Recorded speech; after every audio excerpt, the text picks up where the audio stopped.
I can hear you. I can hear you.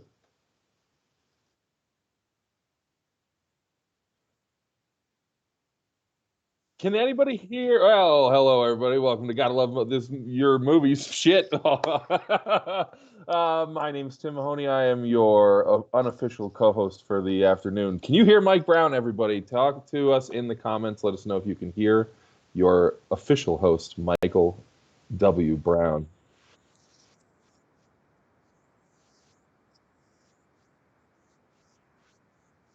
Oh yeah, I'm sorry. I'm sorry. Well, hopefully nobody can hear me either. Then, but can anybody hear Mike Brown out there?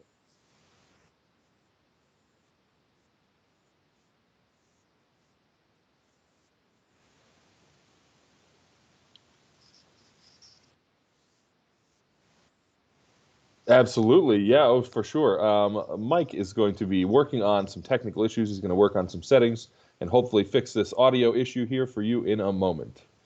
Thank you for standing by.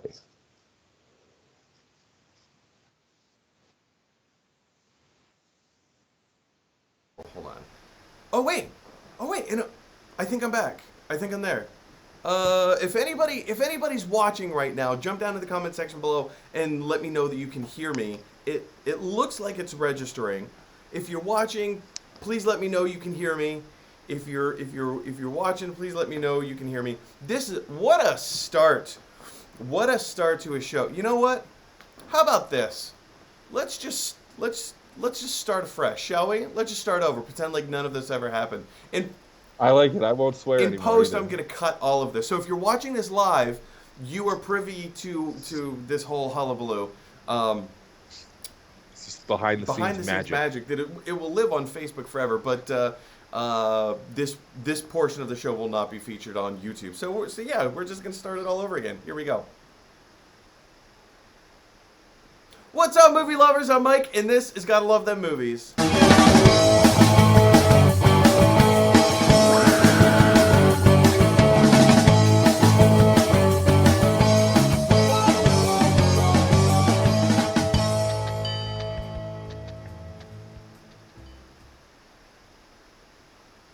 Oh, you guys, thank you so much. Welcome back. Thank you. If you're watching this live, we had a little technical issue with my audio. I'm pretty sure it's all fixed. So if you're watching live, jump down to the comment section below and let me know that you can hear me first and foremost, because I don't want to continue on with the show where nobody can hear me. So okay, so we're getting some likes right now on the live stream. So I think we're good. I think everything's set. We're all set to go.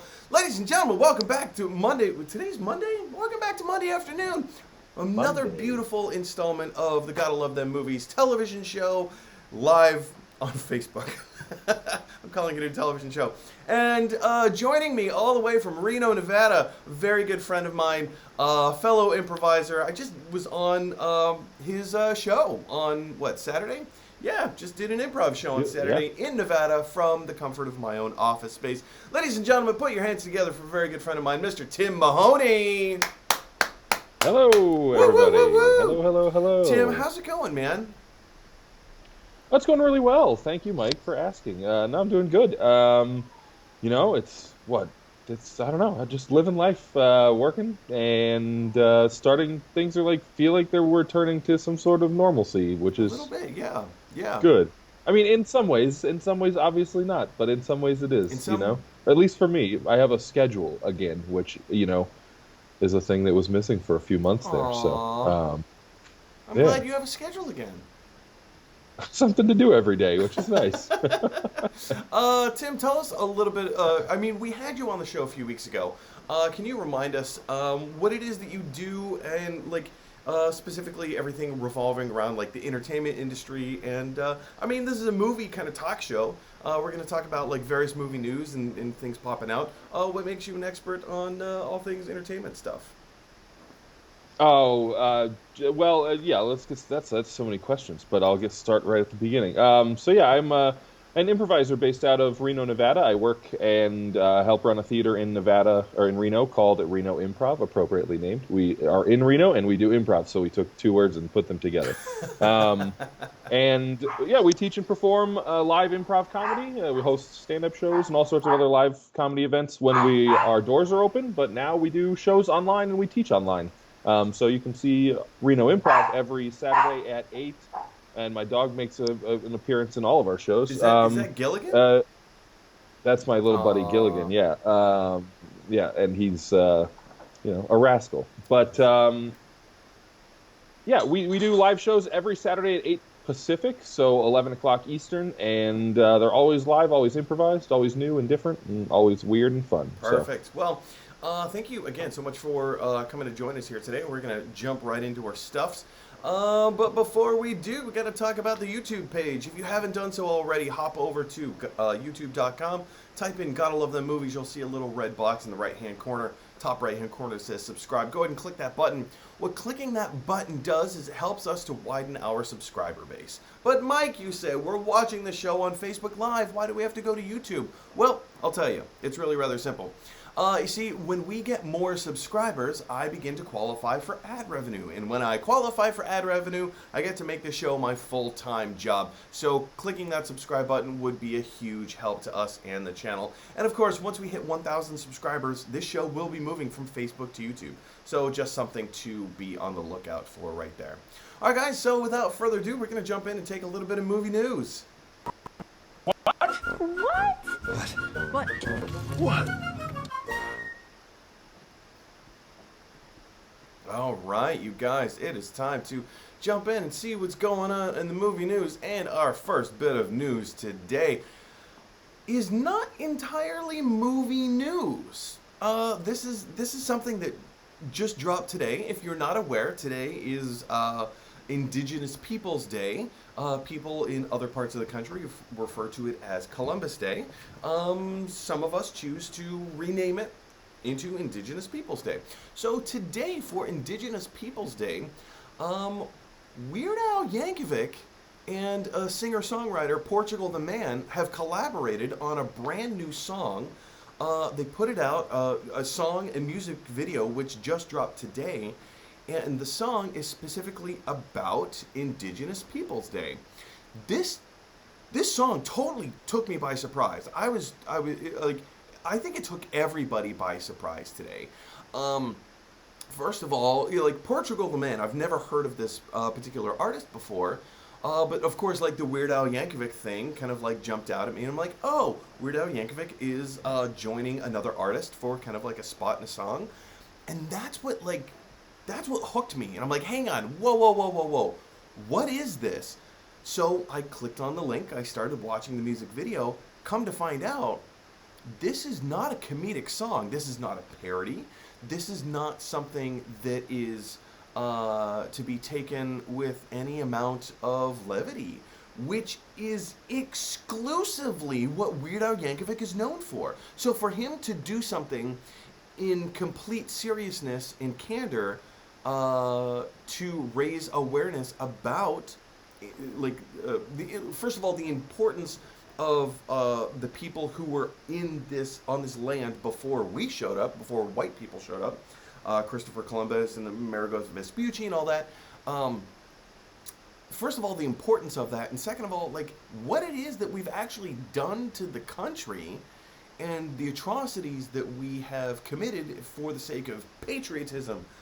This is a fascinating song. This is completely fascinating, and like I said, it's the Weird Al Yankovic weight that is incredibility that is given to this song. That's what catches most people's attention. That's what caught my attention.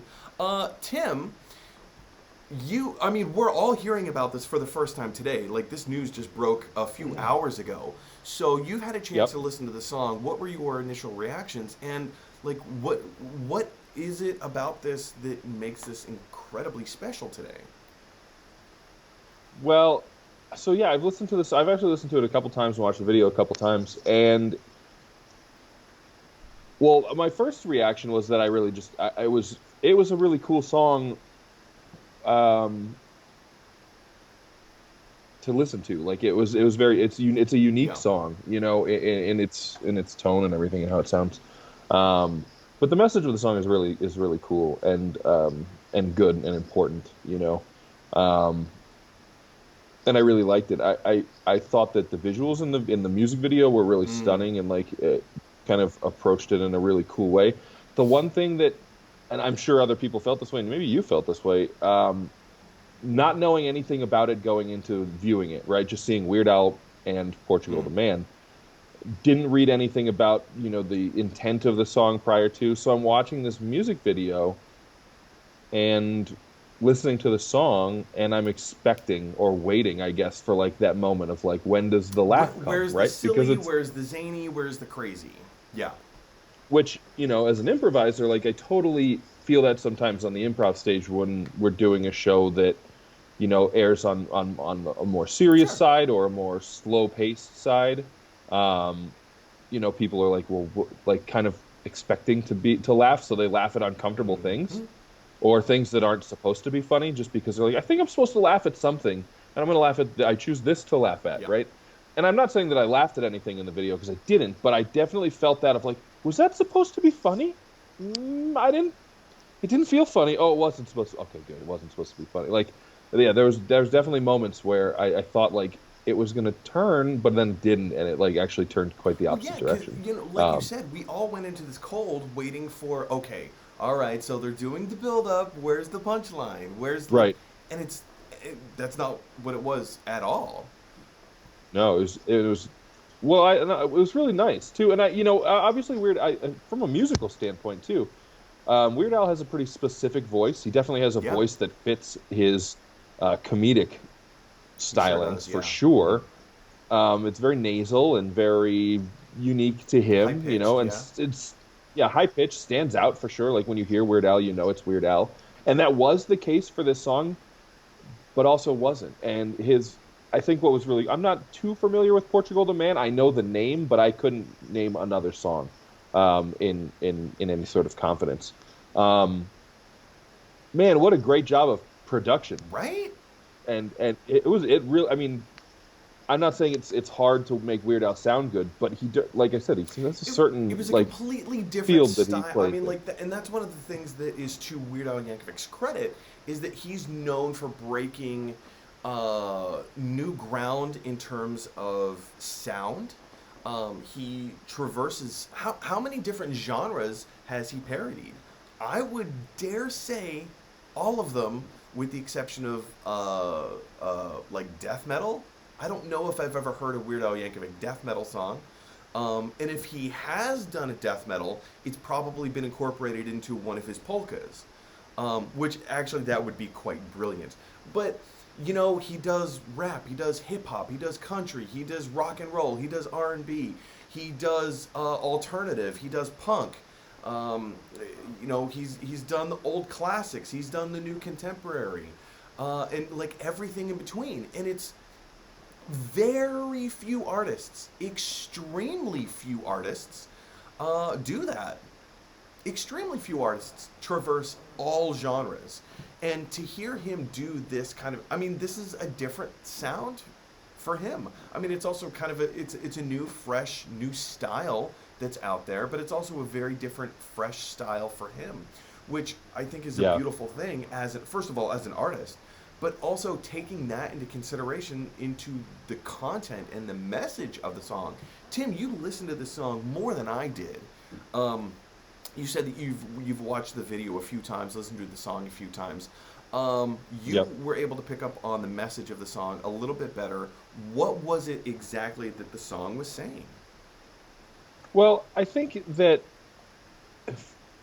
I don't know, you know, I mean, for me, I'm not sure that I got the message of the song all that clearly like from the words of the song necessarily, but the video was very striking in what it presented. There's a lot of, you know, very clear visuals and and it's a song you know, I don't know what the song is about. So I can't say like lyrically and musically what the song Sure. was about. I would have to re-listen to it again.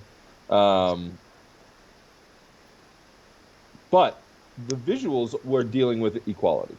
And essentially not erasing the history of not glossing over the ugly parts of Right. our history and bringing and not even necessarily our history, but our present. Like, let's not forget about these things. Like, um, and knowing what I know about Weird Al, the person, it's not like a left turn. It certainly. I mean, he's very, uh, I think, progressive in his ideologies, in a lot of ways, and so this is not surprising necessarily, but it also is very surprising in that, um, Well, if in the if you release of this. look at his entire body of work, that's kind. I mean, yes, he always buries his social commentary, if there is any social commentary, in the guise of comedy. And I always point to two different things throughout all of his music. He always incorporates the gross amount of television that we watch as human beings, and two, the amount of food that we consume. Like, he's constantly going back to the well of television, going back to the well of Yeah, food, and I think that is, in and of itself, is a commentary of the gluttony that we have and the idolatry that we have as people. Whether this is me looking into it, making, like, saying, "Oh, hey, I have a point, so I'm going to use these argument points as the basis of my argument." Maybe I'm yeah, doing that, but also maybe I'm not, because it's so prevalent on almost virtually every single album from Weird Al. He's doing this kind of stuff. So, like you say, he's no stranger to social commentary. He's no stranger to his progressive sound and his ideology. So, hearing something like this, I think, is really cool. Um, Musically, this is not the kind of song that I'm going to sit and listen to and just vibe to over and over again. It's not my flavor. It's not my style. And that's okay. That's fine. It doesn't need to hmm be. But I think this is a really cool move. I think it's really fascinating. But the real question is here, guys. What do you think of the new Portugal the Man and Weird Al Yankovic team up song? Have you had a chance to listen to it? Do you love it? Do you hate it? Are you somewhere in between? Jump down to the comment section below and let me know your thoughts. All right. Oh, sorry. Yeah. So Yeah. oh, sorry. I will look something up because this video, like, it's I think it's important, and I really liked, like I said, I really enjoyed watching it, and there's some things on there that I knew had some purpose. So I did a little bit of Ooh. research while we were Ooh. chatting there. It says, this is from the director of the music video, who they all work together on creating the visuals for the video. And he said, "We're in a moment of need, in need of weaving, collaboration, and building bridges. We are all future ancestors, and when we make things together, we are powerful," which is a really cool statement. But then he goes on to say, the visuals in the music video, and when you guys watch it, you'll see there's some visuals of coyote imagery, and in Native American and in ancient cultures and indigenous cultures, coyote often represents a trickster, which is it's the maker of new worlds. The trickster is an archetype that can be found in nearly all indigenous and ancient cultures. The trickster is not only playful and a comedian, but through their playfulness and their comedy, they bring people together. Wow. So really cool, right? Wow. And that really spoke to me as somebody who, considers himself a comedian and definitely is involved in the Mm. comedic arts, in a lot of different ways. I do think, I mean, I feel really strongly about comedy bringing people together. I think that's one of the reasons that I gravitate towards it so much, is that it does build those bridges. It is always a common ground. When you can laugh about something with somebody else, it's a place Well, where you I've can always build said from. about comedy that, when you get somebody to laugh, they like you. And when they like you, then they start, appreciating your thoughts and ideas. Yeah, and it sounds like silly to be like, well, they like you, and that's important. We all want to be Sure. liked, right? But it also, like you said, when you're liked, it allows for a sit down, whether it's a metaphorical or literal sit down of like, okay, well, we like each other. We can be in the same room as each other and discuss differences, not necessarily just Well, similarities. also, So, the other job of a comedian is telling the truth. Because if all you do is joke and make analogies of unicorns hula hooping on the moon, nobody can relate to that. Like that's not a true thing that we live in. But when you talk about relationships, when you point out the struggles of parenthood, when you talk about like you driving down the road and your car gets a flat tire. And you feel a little load. Oh, I knew we'd go back to third grade humor at some point today.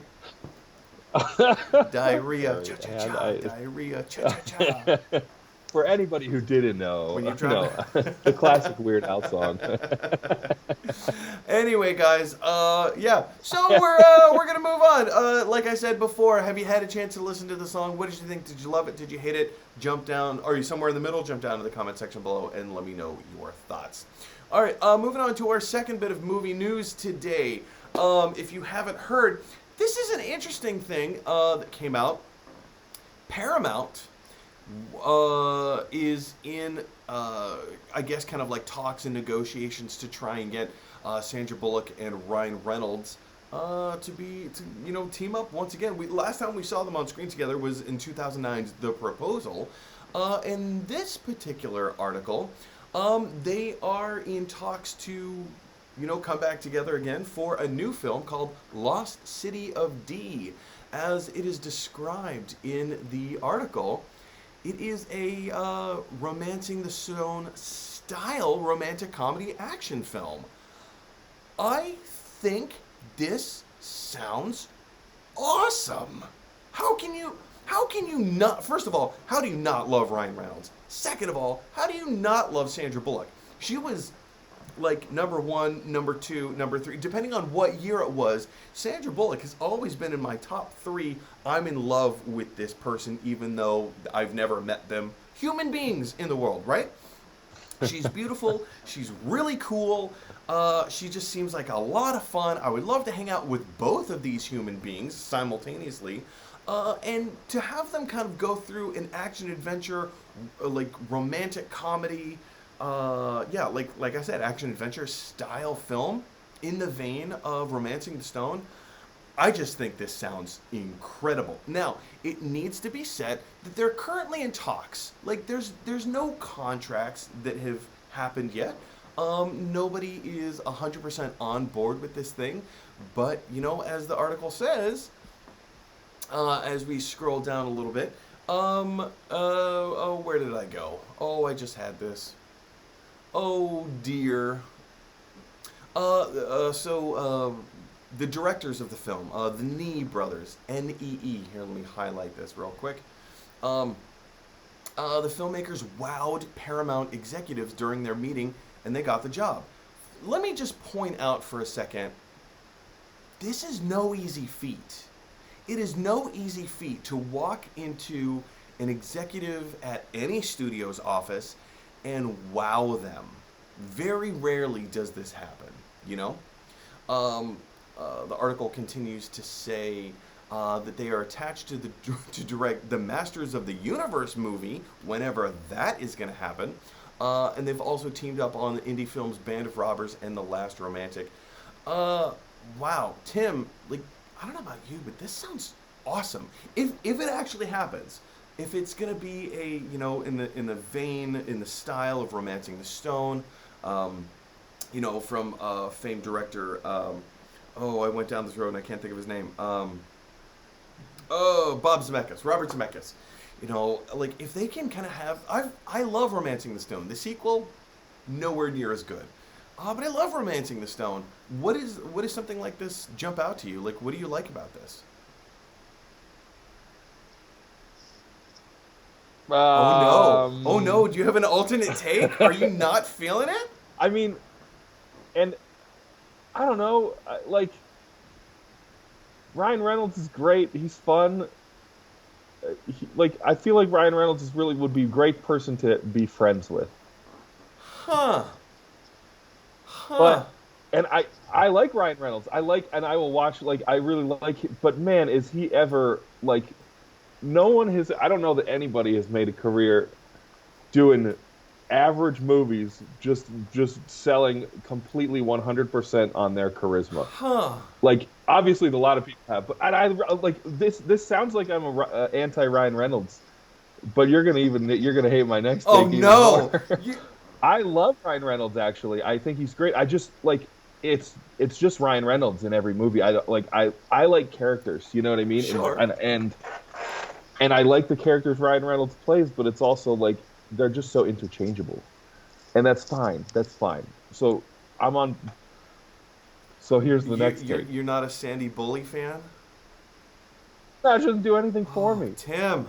Like here's what sticks out in my mind when I think of Sandra Bullock is I'm like the Blind Side, and I'm like, "Bah, that No, movie. Like I don't I like that agree with you. movie. The Blind Side was it was fine. It was okay, and that's what she won her Oscar for. But I argue, she was not deserving of an Oscar for that movie. It was an honorary Oscar to say, hey, this is essentially we're celebrating your entire career here. But yeah, I get why she got the Oscar for The Blind Side, but I didn't think it was a great film. And Yeah, I don't know that like her acting has never blown hmm, me away. I guess you know what I mean. Like I don't see like oh Sandra Bullock's in this movie. Like you just stop don't the think that she's presses. like Like a we got to fun, go see it. interesting, charismatic actor? What about how about The Heat? Did you ever see The Heat? I did. I was just gonna bring that up. How much I like that Oh, movie. oh, you do like that movie. Okay, I okay. do. I do. Yeah. Well, good.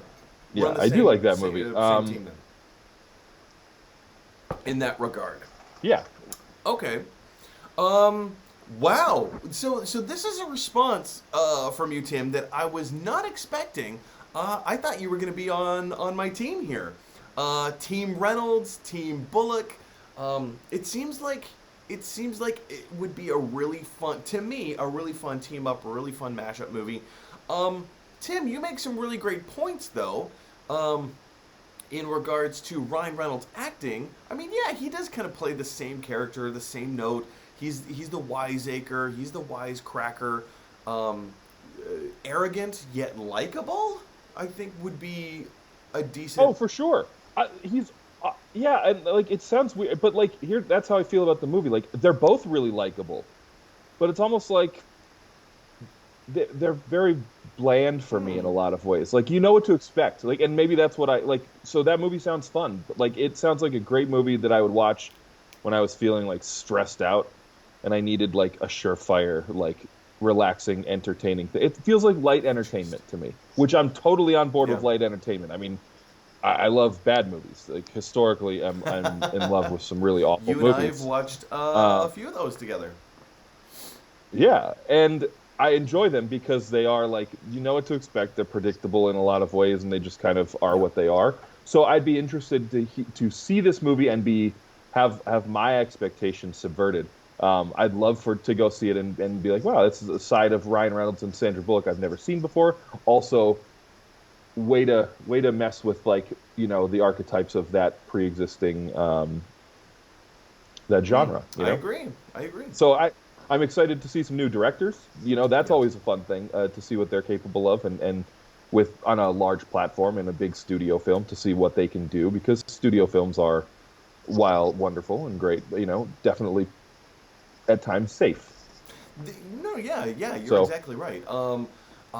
It's they need to be safe, and I think that's an important yeah, thing to delineate. Is say they need to be safe because they need to make money, and they need to make money so they can stay in business, keep the lights on, essentially, so they can make more adventurous movies. Like there are sure, other movie pundits that I follow on YouTube, and they say all the time, it is show business, not show friends. I get it. yeah.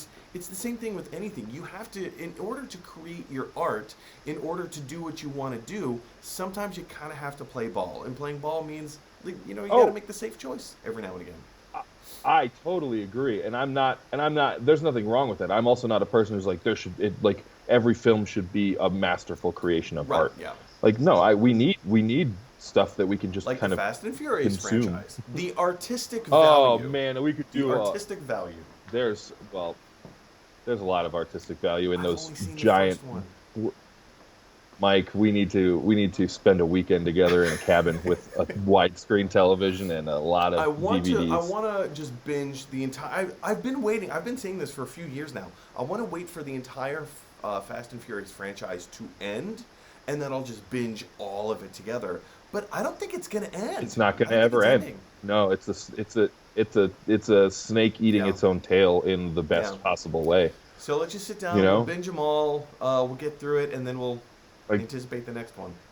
So anyway, guys, question is for you. What do you think of the new Paramount Studios potentially bringing Sandra Bullock and Ryan Reynolds together for another rom-com action adventure in the style of *Romancing the Stone*? Like I said before, this is not a done deal. Contracts have not been signed. They're currently in negotiations to try and figure out um, first of all, trying to figure out if this is a project that they even want to have happen. So I think that in and of itself is kind of an interesting news story to say, it's rare that at this stage of the filmmaking process, or rather of the casting process, that this news would break. Usually it's, hey, they're in talks, contracts have already been signed, and agreements have been made, but we're not even at that stage yet. So I think that's fascinating. Are there any questions that pop up in your mind as to why this news is breaking now? Also, how excited are you? Do you love it? Do you hate it? Are you somewhere in between? Jump down to the comment section below and let me know your thoughts. All right, guys, moving on to our third bit of news today. And this warms my heart. Oh my gosh, Tim, this warms my heart so much. I have a feeling The I know what you're movie talking about, Soul. but The maybe movie not. Soul. Oh, no, but Ugh. yes, but that looks really Oh, wonderful. reviews have started coming out for Soul on Rotten Tomatoes. Now, take this with a grain of salt. Take it with a grain of salt. But Rotten Tomatoes currently has Soul sitting at 100% on Rotten Tomatoes. Now, to explain, the Rotten Tomatoes score is not an indication of how good or how bad the movie is. It's only an indication of how many people liked it. Did you like it or did you not like it? That's all the Rotten Tomatoes score is. If you jump over to IMDb, which I'm not going to do at the moment, but IMDb currently has an 8.3 Metacritic score, which is pretty good. That's pretty good. Inside Out is currently my favorite of all the Pixar films. Never seen It it. touched me emotionally, which I mean that's what it's about. It's about emotions inside of a Yeah, human being. I'll be honest. That's the reason I haven't watched it. Because Pixar messes with my mind, and I love Yeah. everything they do, really, quite honestly. But Coco, when I watched Coco, it really like made me sob uncontrollably to the point where people were like, "Are you okay? Do we need to take a break?" And we did. So like, and I've just been so emotionally all over the place lately that I'm like, I'm gonna hold off on watching Inside Out. I'm pretty good at feeling my feelings right now. I'm gonna, I'm gonna Tim, I wait a week. understand that, and like everybody's different. If you reach a place where you feel, have you seen the Toy Story films? Because I was Yeah, just oh yeah, having this conversation with somebody very recently that like they have a hard time um, getting themselves to watch the Toy Story films because they are so emotional and so heavy. Toy Story yeah, 3, I argue, is the best of the franchise. Toy Story 4 is still excellent. It's excellent. yeah. And it does. It pulls at those heartstrings, and that's what like Disney and specifically Pixar is masterful at doing. Soul is one of those movies that I like when I first heard about it. First of all, written and directed by Pete Docter, same guy who did Inside Out. Like I said, Inside Out being my favorite of all the Pixar films. Probably, I mean, like Wally's up there, The Incredibles are up there, Toy Story 3, Toy Story 4 are up there. Um, they're They're all all just so so good. They're good. just so good at what they Yeah. do. And when I heard about Soul, that it was going to focus on the more spiritual, I guess, if you want to call it that, aspects of the human experience as opposed to the emotional aspects to the human experience. I Mm. was sold. I was completely sold. I'm rarely. Soul I see what you did there. SOUL started. apostrophe D.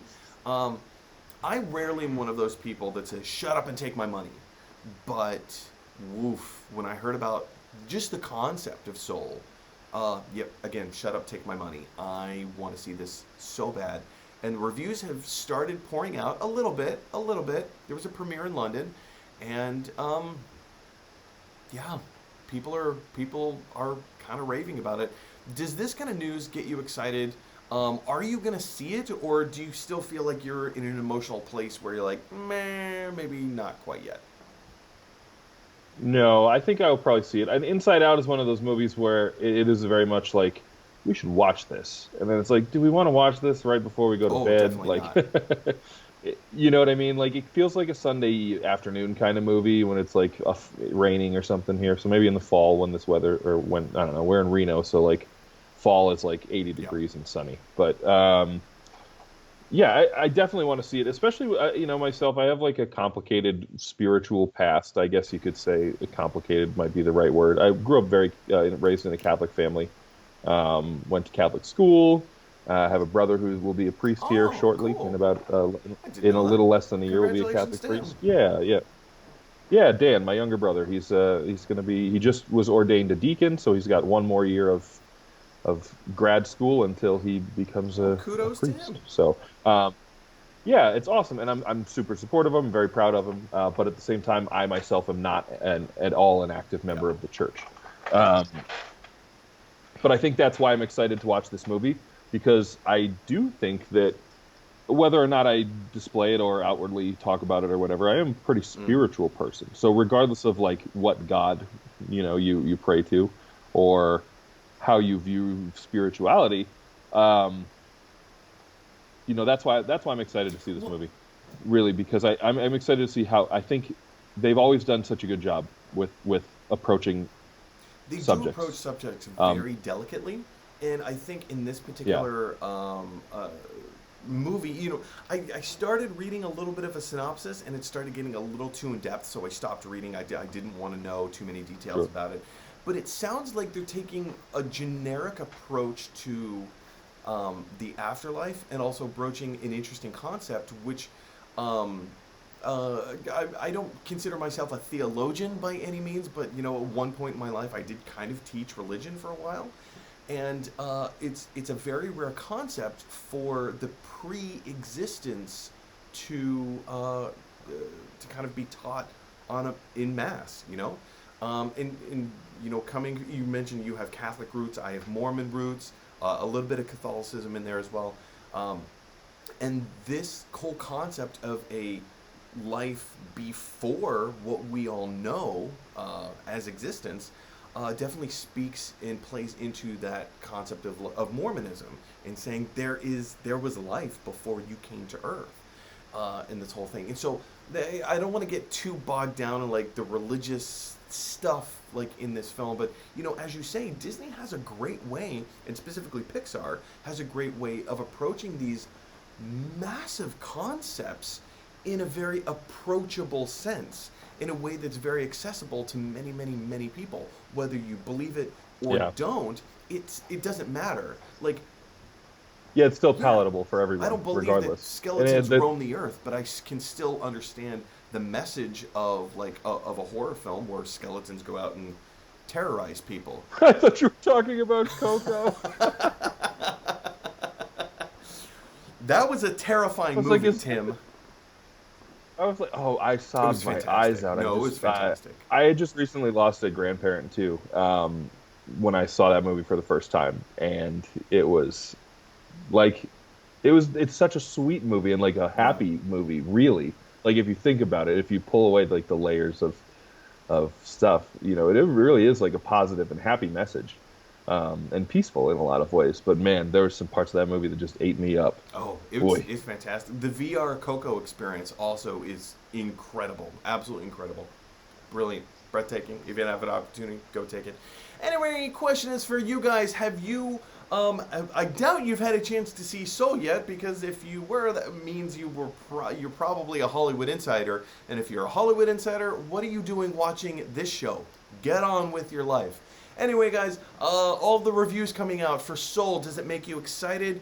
Or is it maybe a little dangerous to get your hopes up so high? Because, if you're anything like me, when you start hearing other people, rave about when the reviews for Avengers Endgame first came out, I went nuts. Tim, this is actually a question that I want to throw to you as well. When the reviews for Avengers Endgame came out, they were top notch. Could not have been better. And I went to go see the movie, and it was a good movie. I liked it, but it was nowhere near the level of mind blowing madness that I thought I was going to get. Do you think it's dangerous to set some of these expectations too high? Do you think maybe we shouldn't be talking about Soul in the way that we are? Um, I mean, I guess there's that potential, but I never really let anything. For me personally, like I read reviews, but I also don't really pay any credence to them. Like I don't necessarily let them sway how I'm going to feel about a movie. I feel like once I see it, I'm going to have my own thoughts Yeah. on it, regardless of what anybody has said about it in the past. Um, because I like once again, I like good movies that are really great pieces of art and awesome and fun. I like movies that are just fun and good. I like all types of movies for whatever reason they exist.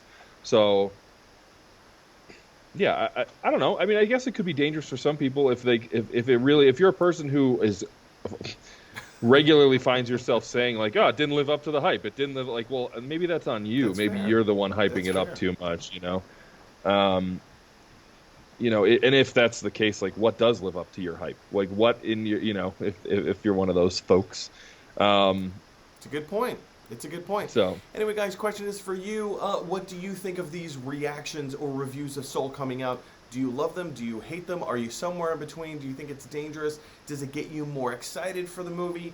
What are your thoughts? Jump down to the comment section below and let me know your thoughts. Anyway, let's move on to our next bit of movie news. Pardon me.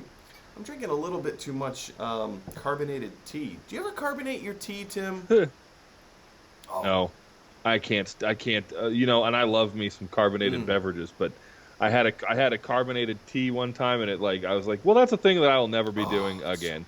And I good. So love good. tea. I brew uh like a gallon of iced tea a day, and that's really not an Good for you. exaggeration. Um, I love me some unsweetened It's just bitter good. It's iced just tea. delicious. Just delicious stuff.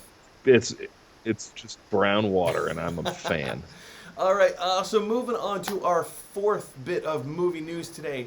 I actually thought this was quite interesting. Going back to the well of Paramount Pictures, apparently Paramount won a bid for the remake of Cleopatra. And it is starring Gal Gadot, being written and directed by Patty Jenkins, the classic Wonder Woman team.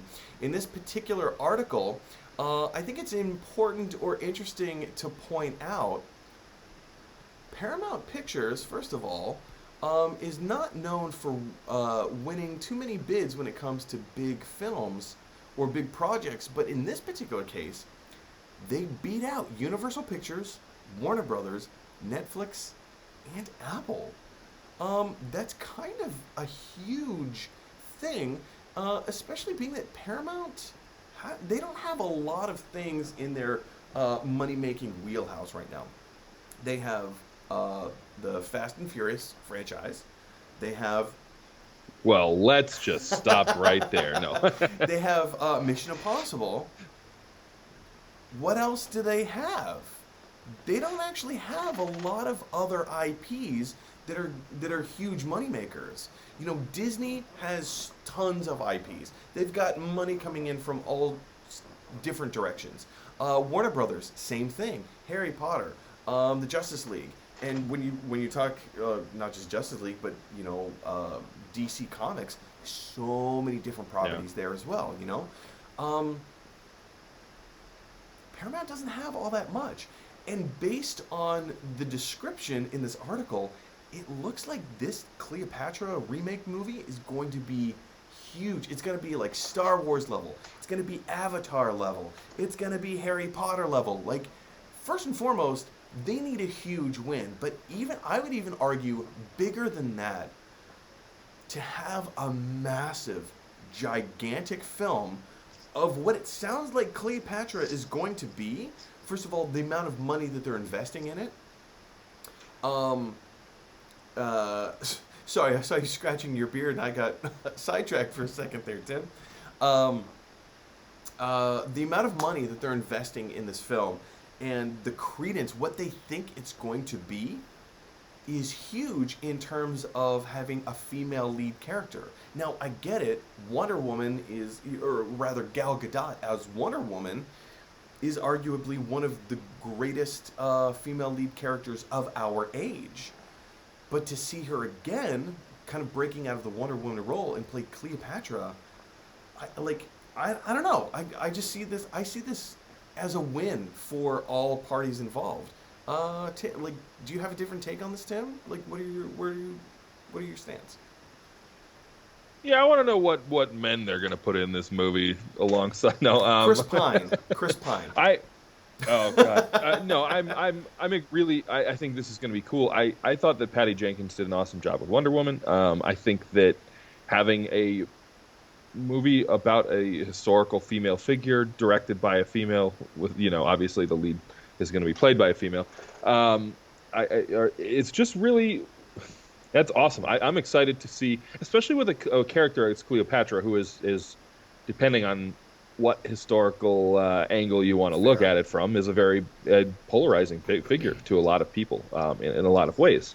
Um, I'm excited for this one for sure. I love history. I love historical period pieces. I think that the more money you throw in, one of I became a huge kung fu movie fan as a result of just really enjoying the costumes Sure, and yeah. like period drama, the historical drama of the time. And so I am a sucker for those historical pieces. And for this one, I am really excited because it's a director I like and an actress that I like. And I think that, like you said, I think that Paramount, um, I think that I don't know, like the two franchises you mentioned for me like stick out as ones that are super fun in knowing exactly what they kind of want out of them. Yeah. You know what I mean? Like You know it, what to it expect. You regardless, know what to expect. yeah, you know what to expect. But I think regardless of what the vision is for the movie, they are good at executing the vision that they set out to execute. Like, and maybe that's a nice way of putting, you saying you know what to expect. But um, I think that's a good thing at times, Sure. and I think for a movie with this scale, like once again, it is business. You have to look at it Yeah. from that angle as well. Like, it's got to do well, but it also is an opportunity to do some really cool things and break Well, some in ground that with regard, that. I So. think that's one of the things that's really cool about this particular property is that it's going to be completely different from what we've come to expect from Patty Jenkins and Gal Gadot. Yeah. I think she's the perfect casting for Wonder Woman. I do. I think Gal Gadot is fantastic. I think she's strong. I think she's powerful. I think like she has all of the qualities that when I think of She was great in the Fast and the was Furious she in it? movies. She was in one of them. Yeah, maybe Good two for of them. her. Great. Like again, good for her. Her acting style Sorry. has been criticized a little bit as being a little sub-average, but you know the very few things that I have seen her in, I think she's been fantastic. I think she's been great. So to see her kind of break out of the whole Wonder Woman thing and do something completely different, I'm very much looking forward to and seeing the same thing with Patty Jenkins. Like, let's Yeah, yeah. I mean, Cleopatra is by no means an action star. The historical figure. So it will be. It's gonna. I mean, it's gonna not. We're not gonna be able to rely on. Well, maybe we will, but or they will, but special effects, CGI, yeah. excitement, action, explosions to kind of I would assume that it would be an acting heavy movie. I mean, I would Oh, it's got to assume, be a period piece drama. Oh, it's got to be. right, right. Like this So, is the kind of movie that I can see being nominated for Best Picture, Best Costume Design, Best Original Score. I mean, like I know virtually nothing about this, but if it's going to be a remake of the previous Cleopatra film, which was I think it won Best Picture at the Oscars in what 50. Oh, what year did it come out? 53, 54, something like that. Somebody fact check me in the I don't comment know. section below. But yeah, I can. This is the kind of picture that I can see potentially being nominated. I mean, of course, the movie hasn't even been made yet. Script probably hasn't even been made yet. But if it's going to be on the epic scale, the level of what they're kind of talking about, I could see this going places. I'm excited for it in that sense too, because doesn't it feel like it's been a while since we've had a kind of an epic historical like period piece? I know that I can't think of the last one that was like I mean, we get a lot of worthy. the Maybe Elizabethan the era. I feel like those are a yeah. dime a dozen at this point, and they're high art, they're high production value, they're beautiful, they're well acted, but I'm kind of getting tired of that genre. I want to. I'm talking like full scale, you know. And this is the wrong movie to hopefully the wrong movie to compare it to or even like use as an example, but like the Great Wall with Oh, Matt it's Damon. terrible. Oh, I hated that movie. Oh, so Really bad. awful, awful. In so many ways, it was bad. Um, but that kind of like grand scale um thing, like I don't know, you know what I mean? Like I want it to be like Gladiator in my brain. Like I want it to stick out and like have that sort of like Well, there was the historical Ben Hur relevancy. remake from what, like 4 years ago, 3 years ago. It didn't do very Yeah. well. Nobody wanted it. It was It's not better than no. the original. But I feel like, Patty Jenkins, Gal Gadot. It's high profile. They're sinking a lot of money into this. I think it has the potential to, and that's the whole reason for doing a remake. Not necessarily can you make it better than the original, but what can you Right. add to the story? How can you contemporize it in a way that makes sense? What can you add to it? What is it? What new things? Sorry, what is it you're trying to say? Which is essentially what I should be saying to Right. myself right now. Mike, what are you trying to say? Use your words. What new things are you trying to say that make it relevant again? So, Sure. anyway, guys, Yeah. how? Yeah, why now too? Why are we Yeah. doing this Mm-hmm. now, you know? And there so there should be a reason for that. And if it's because Gal Gadot is the perfect person Mm-hmm. for the role, then I'm excited for it. Like I'm my the optimist in me is like, good, there's got to be a reason they're doing this like now, I'm sure this has been an idea in people's brains for a while now, so but let's pull the trigger on it now because the time is right. Cool, I'm on I board. agree. I agree. But what do you guys think? Jump down to the comment section below and let me know your thoughts. Okay, guys, we have two more bits of movie news to cover before we take your live questions. And this one, I think earlier when I said, oh, I'm so excited for this particular thing, Tim, I think you may have gotten something in your brain as to what we were going to talk about. This is the remake of Animaniacs. Yes, this is the best thing that I've heard about in like, oh man, I couldn't. Yeah, it's gonna be tough for me to put words together for this one for real. Like, Oh, man. So, uh, okay. yeah, that's So my. New York Comic Con was this last No, weekend, right? And there weren't a lot. There were a few things that came out. Like Friday was a heavy news day, and so there was a lot of stuff that we talked about on Friday. And then Saturday and Sunday have just kind of been like, meh.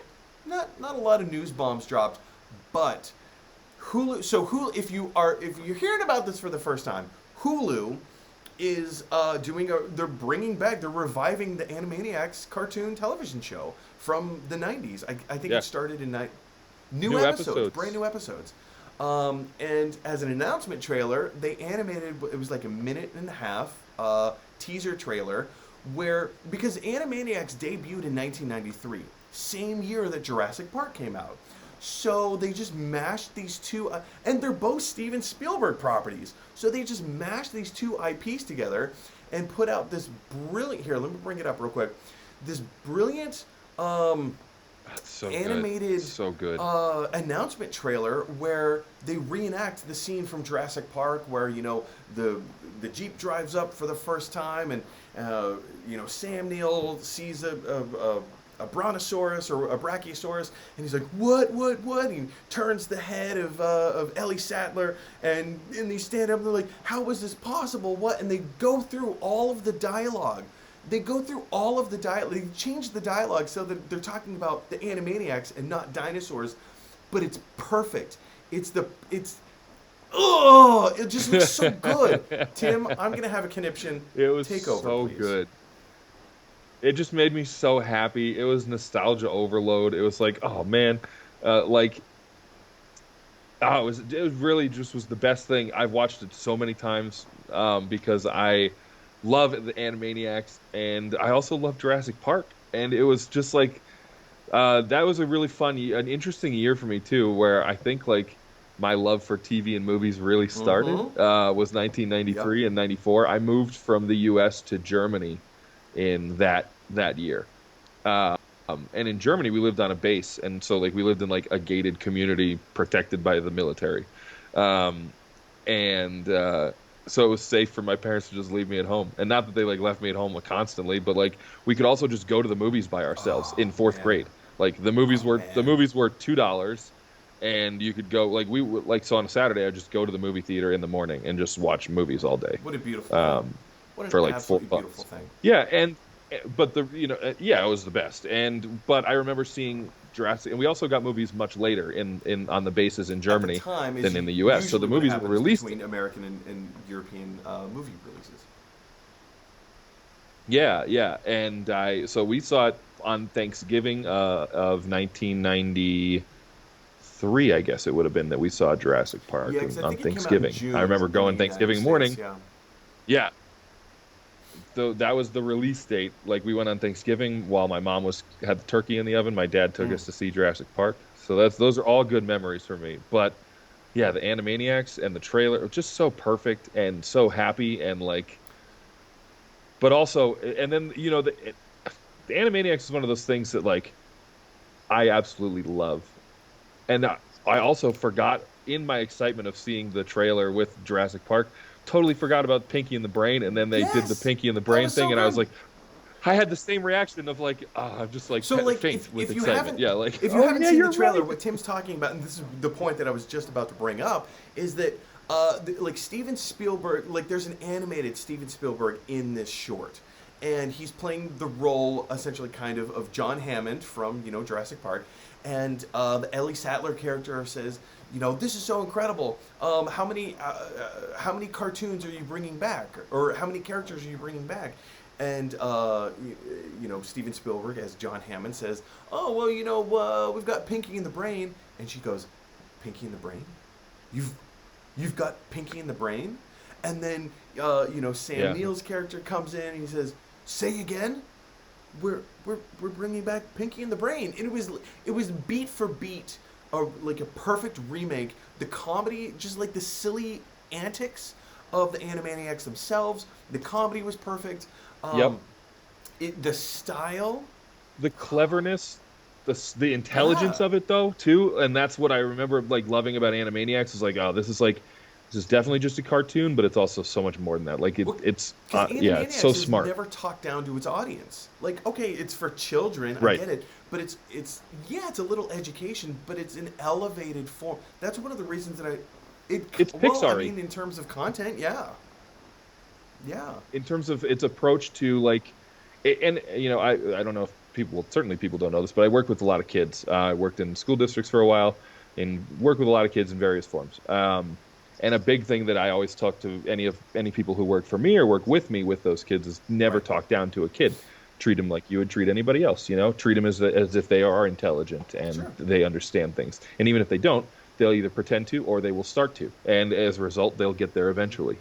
So, and I think now that I'm thinking about it, like so many of the things I enjoyed as a kid were not for adults, but they weren't not for right. adults at the same time. And I think that's really like informed how I both work with kids, but also what I enjoy, in my entertainment, and why. So yeah, I couldn't, like I said, this is going to be hard for me to put words around because truthfully, like all I can really say about it is like, take my money. Like I was Hulu, like I love that moment at the end of the, not to spoil the entire trailer for everybody, but that moment at the end with the character from Oh Hulu, yeah. Well, um, I mean, it's a minute and saying a like, half. Like, who cares? I'll spoil it. But like the lawyer, yeah, the Jurassic Park lawyer who's sitting in the jeep, oh, we're yeah, gonna make so much money off of this place. I mean, instead of like a name tag that says yeah. lawyer, it's a name tag that says Hulu.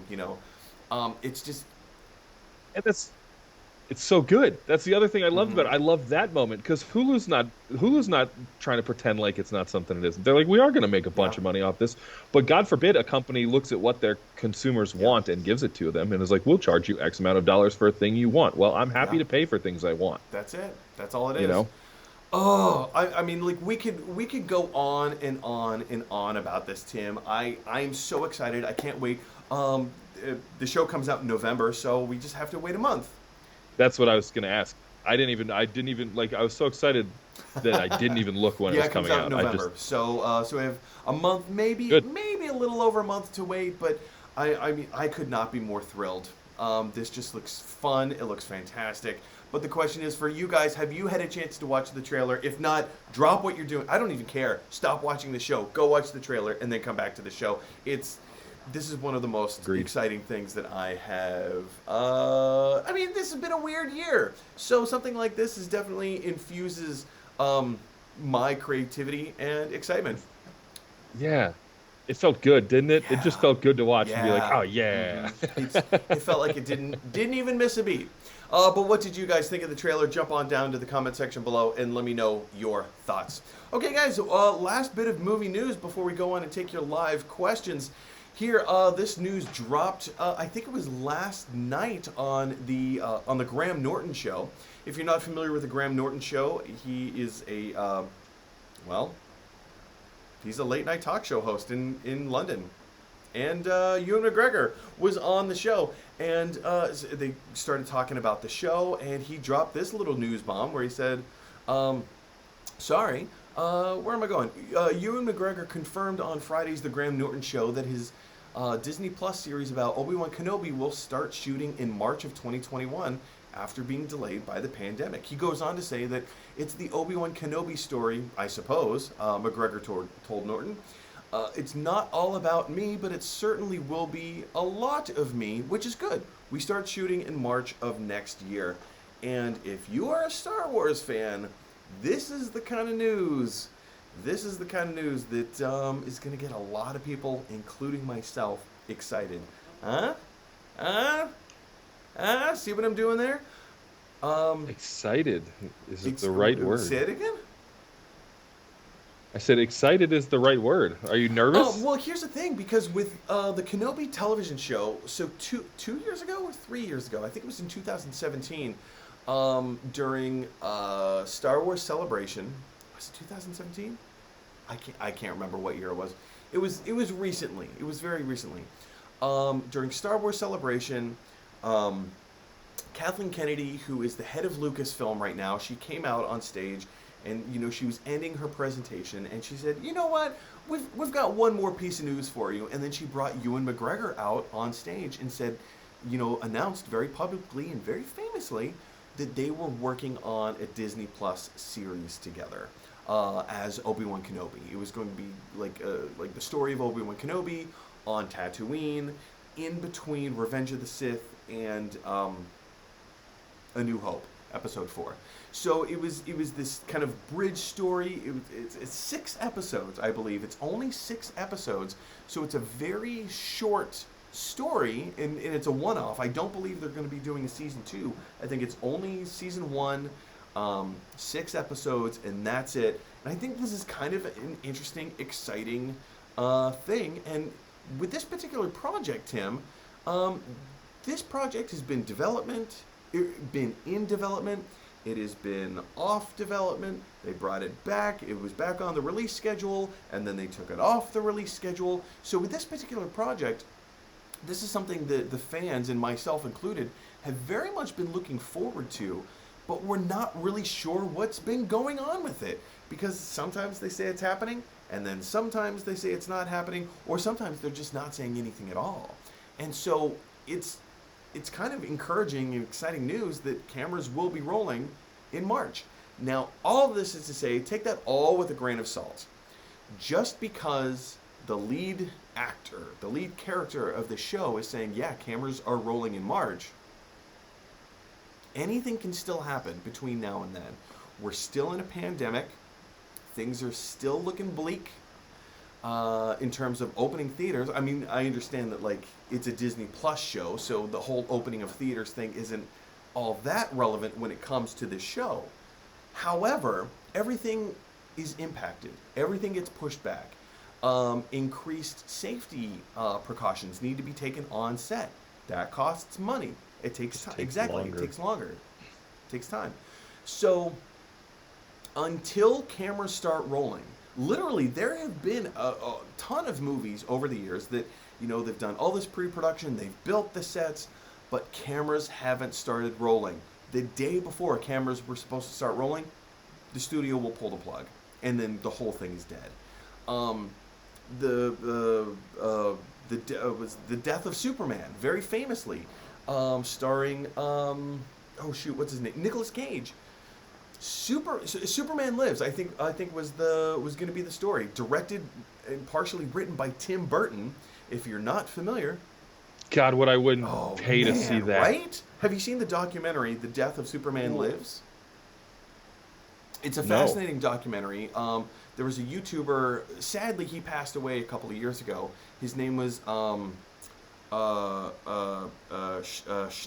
I can't think of his first name.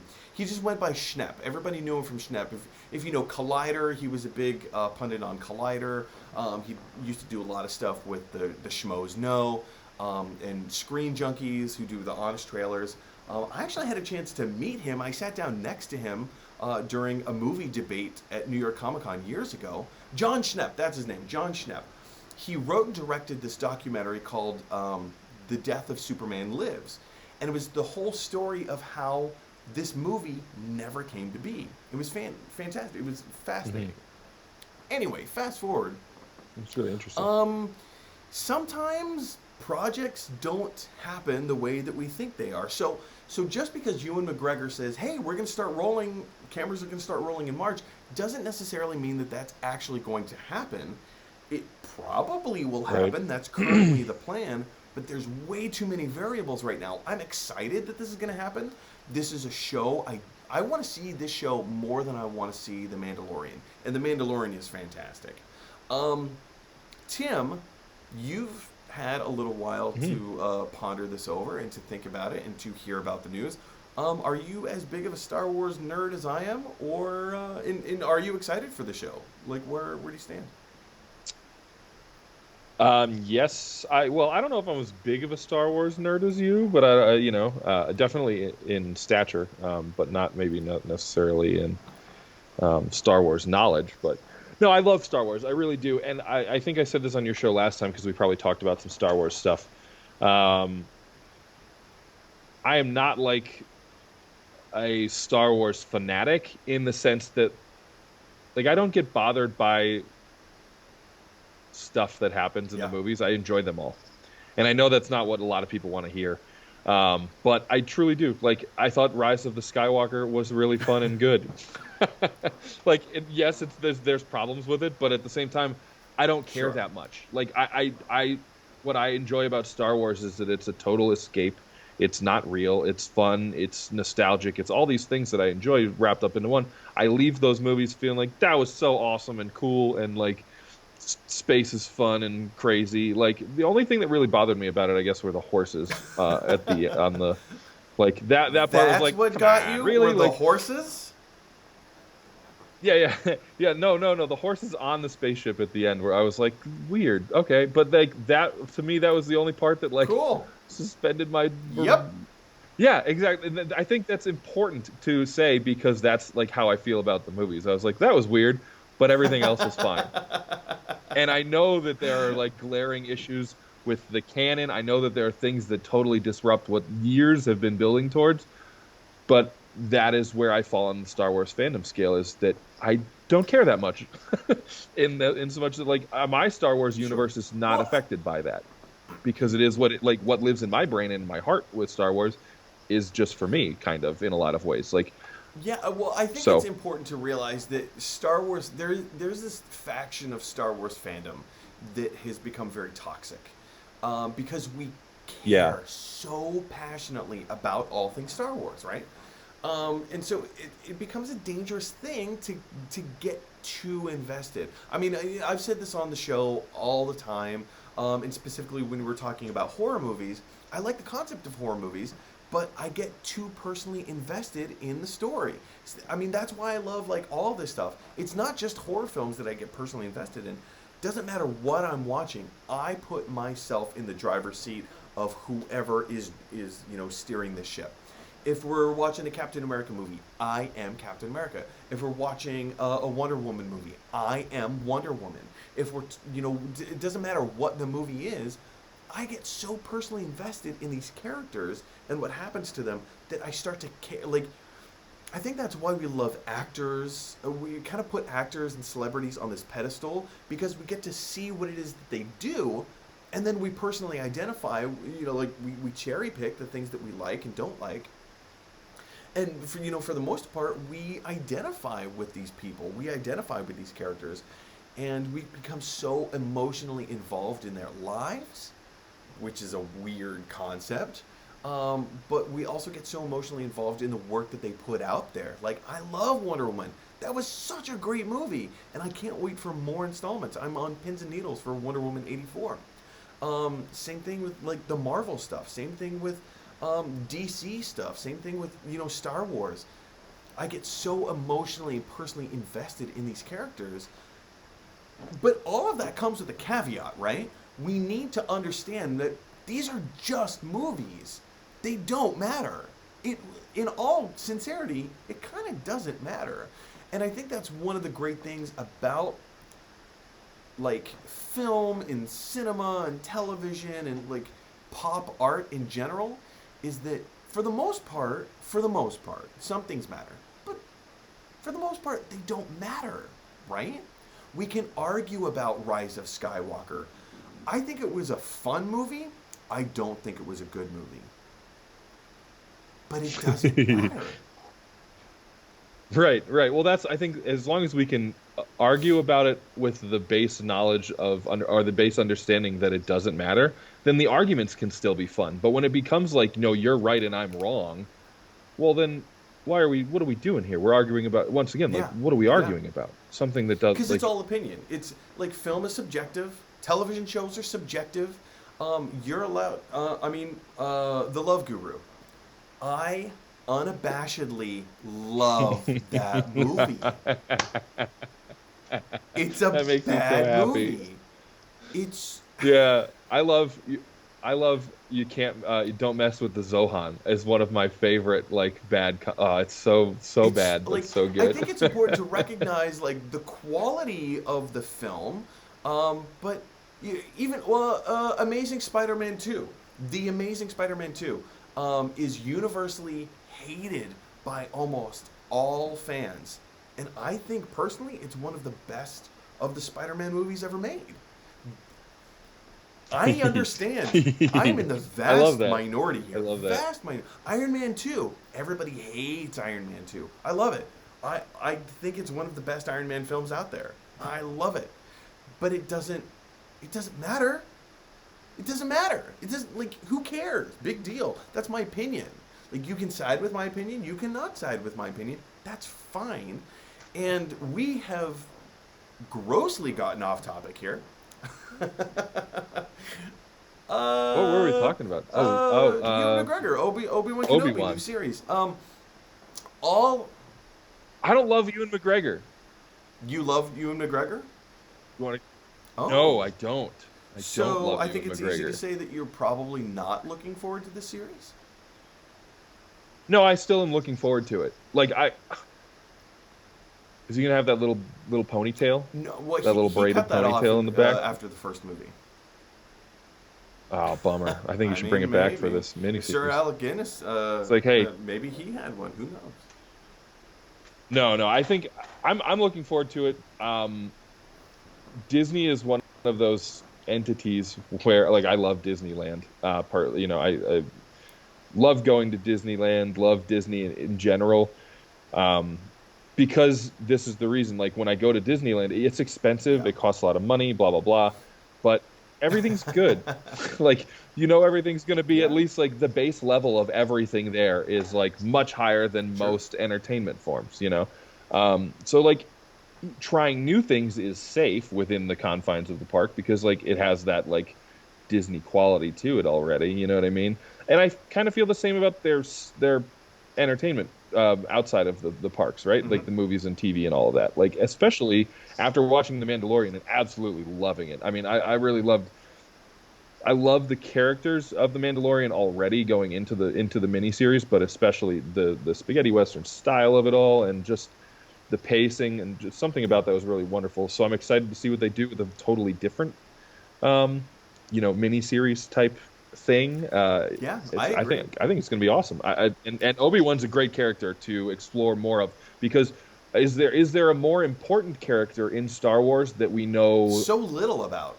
So little. the so little about? But like when you hear Obi-Wan, it was like, yeah, well, I mean that's in the Yeah. pantheon of Star Wars characters. But like, talk to me more about like, okay, He's so who such a is he? What does he big do? character that he's I don't know. actually technically crossed over into the Indiana Jones franchise. Are you familiar with this? I mean, I'm familiar So, with both franchises. so Time, in Indiana Jones and the Temple of Doom, it very famously yeah, opens in this kind of like 1930s nightclub. yep. Oh shoot, I can't think of her name. Kate Capshaw is introduced. She's singing, all these songs or whatever. And then all hell breaks loose, and Anything Indiana goes. Jones has to get out of there as fast as possible. Do you know what the name of the club is? It's named Club No. Obi-Wan. That's the name of the club. Oh man. Also, when you ride the ride of, it was Indiana Jones escapes from, I don't know, whatever in Disneyland, whatever the name of the ride is.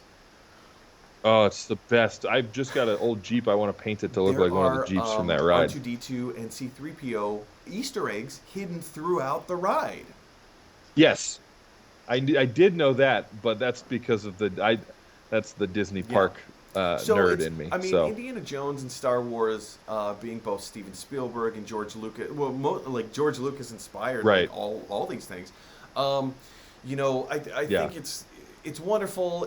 It's beautiful. Obi-Wan Kenobi in the social consciousness. I don't even know what it is that I'm trying to say anymore. I'm excited for this show. I think it's going to be fun if the cameras start rolling. Do you think that there's a chance, Tim, that things are going to get put on hold? I mean, in today's day and age, there's always a chance that things get put on hold. So, It so let depends me on how ask they you this: approach it, what are right? the I chances mean, that you think is it 50% over under? Do you think it's going to be over 50 or under 50 that this is going to be delayed even further? oh, I don't know. That sounds like that sounds like an announcement to me. I mean, if you're going to say cameras are rolling in March, that's more specific than anything that's been I in the agree. past. I agree. So Um, you, I don't see like I don't know. To be quite honest, like as a theater owner, we're looking at March as as our next potential like sure. open dates. And I think a lot of people have been talking about March as a potential, like we'll know a lot more by then. Yeah. It'll be a year, blah blah blah, in terms of pandemic stuff. So I'm going to say under 50% chance that it gets put on Interesting. hold I'm going to again. say over 50% that it gets put on hold Good. Let's fight because about this it. matters, right? I'm going to say over 50% because, first of all, this was not a studio announcement. This was an announcement from an actor who just happened to be interviewed on a television program. On the Graham Norton show, they give you wine and beer True, on that show too. So true. He he gets does. people liquored He up does. on live So, television. so that I mean, not that that makes a huge difference, but it is a bit of a delineation. It wasn't an official studio announcement saying cameras are rolling in March. Second of all, if there's anything that we've come to expect from the pandemic, it's that we can't count on anything. You know, uh, right now, Wonder Woman is holding a Christmas Day theatrical release. and I have high doubts that it is actually going to open on Christmas Day. I think it's getting pushed back. Everything else has been pushed back. I mean, are theaters There are open near no you? movie theaters or stage theaters open in New York City right now. Period. So in Reno, where there are no rules, the theaters are open. You can go see movies. I had some friends, well, not some friends, some people I know who went and saw Tenet Yeah. a while back when it opened. Um, so I know there's people, a few people going to movies, but not very many. I Yeah. mean, they are not certainly not crowded, and I don't see how a Christmas Day release would work. I don't see how Well, any it's sort of also a Warner like Brothers picture. Wonder Woman is being produced by Warner right, Brothers, as was Tenant. And if Tenant's right, lost between the 200 and 300 million dollar mark. It made 300 million dollars so right, far, but it needed 600 to break even, at least 600 to break even.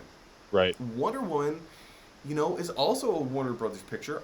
And that's another thing. Like, are they going to release Wonder Woman, another huge high-profile movie, potentially lose that much more money? I don't see Warner Brothers taking that chance because no other theater or no other Well, studio is.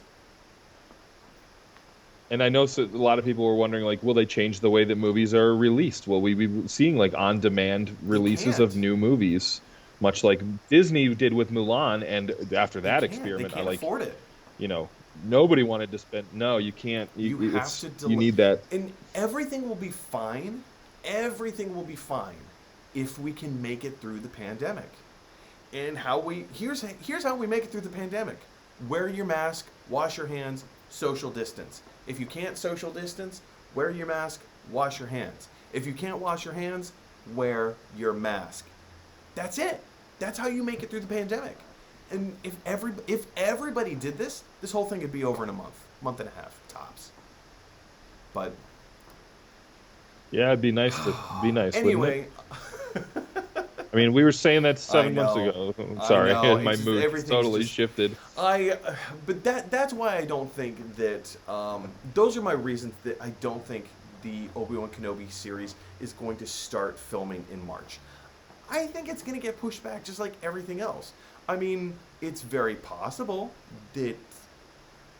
Well, and what does start filming mean? You know, how much of it can you Yeah, do with yeah. smaller, like how much stuff can you B-roll. get Film only underway, B-roll. right? And this is, yeah, exactly. Film B-roll, film, if you have single Yeah. actor scenes or, small group scenes, like obviously you could probably figure out a way to do. I mean, look, there's ways to do things. They could do a Obi-Wan miniseries bubble, and everybody that was involved in the project is bubbled for a year and a half, whatever. I mean, the NBA has figured it out. The NBA did it, right? Like, and the NFL, like we're seeing like two huge businesses that are all about their bottom lines. One doing it really well and figuring it out, and one being a little bit greedy and trying to skirt some rules and get away with having people there live, etc. And it not working, and them having disastrous postponements, cancellations of games, etc. I'm only using this as an example because it's a large scale production as Yes. well, right? Yeah. With in-person stuff. So I think it's doable. And I think if people wanted to do it, and it would be hard and different and it would suck for a lot of the, missing families, etc. But if you have to do it, if it's the only way to do what you do for a living, and like, I firmly believe that like all those unionized like the tech people, all the behind the scenes the crews of all those movies, they need to be working, and if they can do it safely, then I think they should. But if you can't do it safely, then you don't, right? It's not like, well, let's just continue to do it, and the collateral damage is what it is. Yeah. I think there's ways to do things safely. I think it takes a lot more And time, investment, a little bit vigilance. of money, but it also takes Like, like we all have to commit to willpower, this. and that's, I think, yes, a commitment to a collectivist mentality rather than an individualistic one is what we need, both in terms of getting projects done right now, but also in terms of I like agree. us as a society. I And we agree. obviously don't have those things. All right, guys. Well, we So we talked about everything under the sun. If it was connected to the Obi-Wan Kenobi television series or not, It was. It was. It's all interconnected. It's all interconnected. Anyway, guys, what do you think of the new Obi-Wan Kenobi series? Do you think they're actually going to start filming in March, like Tim, or are you a little bit more pessimistic like me? Do you think it's going to get pushed back just a little bit more? Jump down to the comment section below and let me know your thoughts. Okay, guys, that pretty much does it. You know what? Let's go ahead and let's go through this bit. I'm looking at the comment section below, and currently there are no comments in the comment section. But you know what? For the sake of, if anybody's happens to be watching right now, we're just gonna open up the live questions portion right now. Alive! It's alive! It's alive!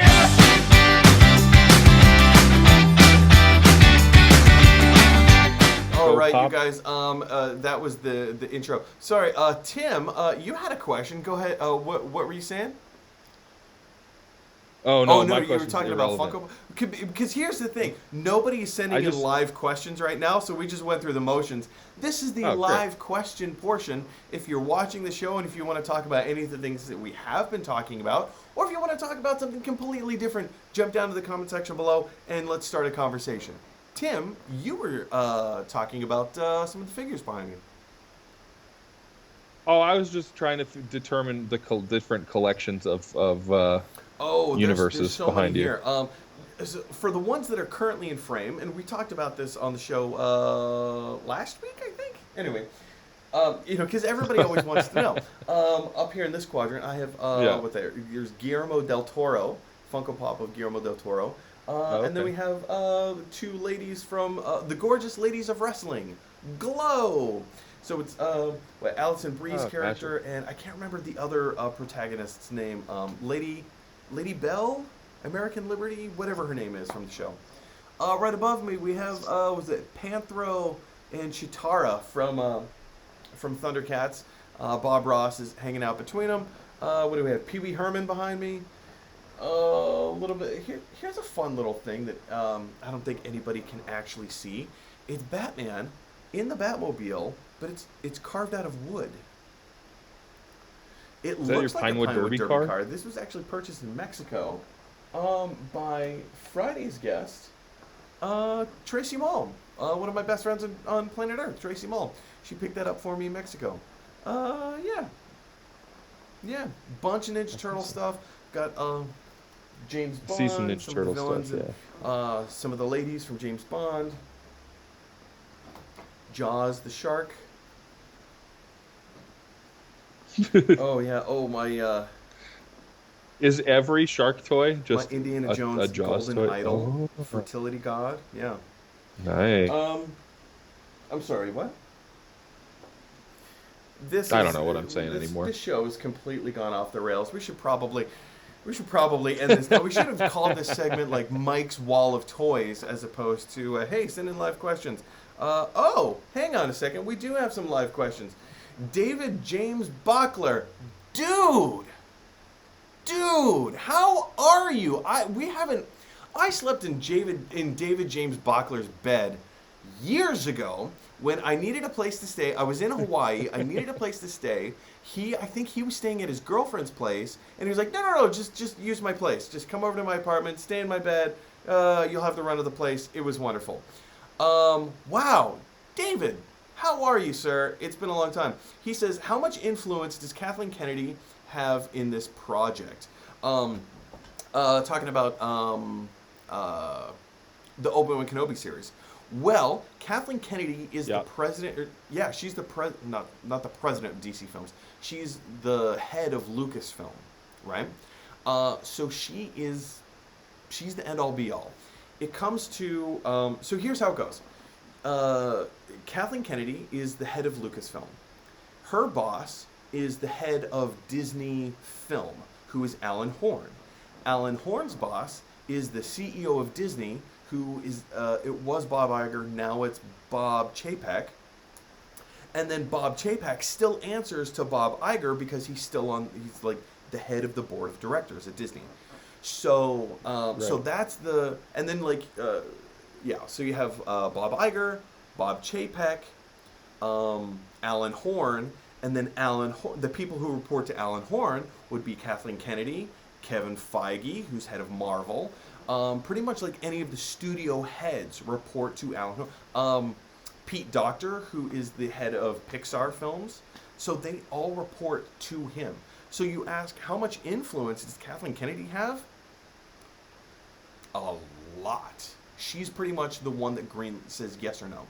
She's this person. So if Kathleen Kennedy says it's happening, it's happening. If Kathleen Kennedy says it's not happening, it's not happening. Now, I will say, Kathleen Kennedy isn't the best head of a studio. She's one of the best executive producers in the business. Period. Look at her track record. She's almost exclusively worked with Steven Spielberg and George Lucas her entire career. She's won awards. She's helped other people win awards. She knows how to produce a film, but not a great studio head. And here's my empirical evidence. You're more than welcome to fight with me, Tim, if you want. Let's take Solo, for example. Actually, let's back up. Let's go all the way back to the beginning when she first took over and Force Awakens was the first project that came out. Great. Force Awakens was awesome. They had a really clear vision as to what the movie was going to be, not necessarily the course of films, but that was to her massive discredit because those three films, Force Awakens, Last Jedi, and Rise of Skywalker, are so disconnected. There is very little that is congruous between those three films. They're very, very disjointed, and the films don't complement one another. And then we have Solo, a film that nobody asked for, a film that she got Lord Miller to write and direct the film. If you know Lord Miller, you know their track record. The Lego Movie guys, they're the guys from the Lego Movie. They're the guys who did 21 and 22 Jump Street. They're comedy people. They have very interesting perceptions as to what storytelling can be. So when you hire them, you know what bed you're getting into. David James Bachler. That being, you're getting into the comedy business. You're getting into the more art house nouveau style storytelling, right? So when cameras started rolling on Solo, and you get a month into production, and you say, "Hey, this Solo movie isn't what I thought it was gonna be," and then you shut it down, and then get Ron Howard to take over. How did you not know that? How did you not know that? Colin Trevorrow was supposed to write and direct the third Star Wars movie. Nope, you brought back J.J. Abrams because everybody lost their minds with Last Jedi. Everything, there have been so many casting and rather the casting of directors and writers for the Star Wars universe, and they have almost without exception failed. You cast somebody, and then you recant it. You get somebody else, and then you take it back. It's just been a constant cycle.